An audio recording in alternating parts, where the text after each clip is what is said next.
Karena bangsa Israel sudah begitu saleh hidup mereka. Mereka taat hukum Taurat, tapi bagi Tuhan mereka tetap tidak melakukan keselamatan. Karena mereka tidak menerima Mesias Yesus Kristus sebagai Tuhan dan Saudara mereka.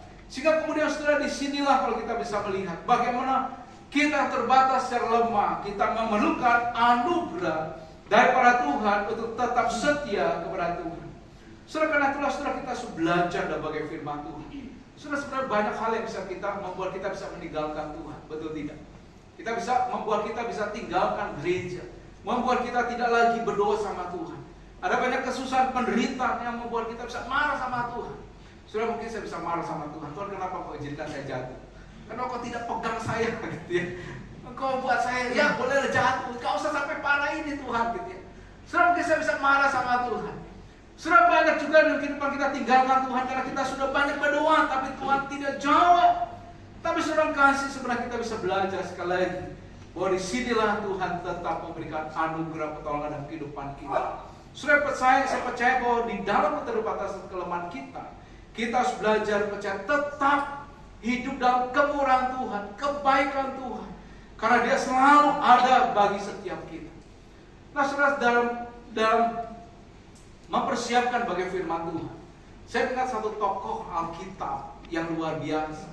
Saudara, siapakah dia? Dia adalah King David, seorang yang berkenan di hadapan Tuhan, seorang yang betul-betul disebut sebagai hamba yang setia oleh Allah sendiri.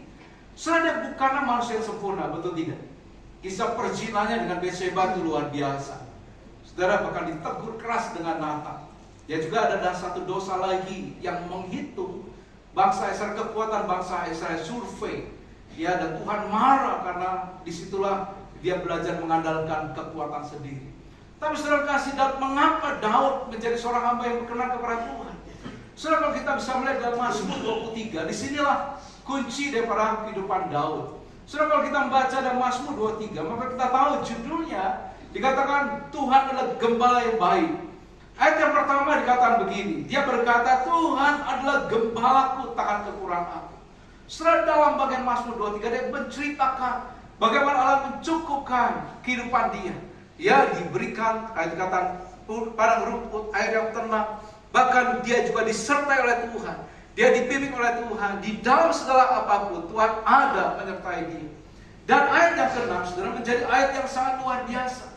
Dia berkata demikian, saudara, kebajikan dan kemurahan belaka akan mengikuti aku seumur hidupku, dan aku akan diam dalam rumah Tuhan sepanjang masa. Saudara, sebuah kesimpulan hidup yang luar biasa buat saya.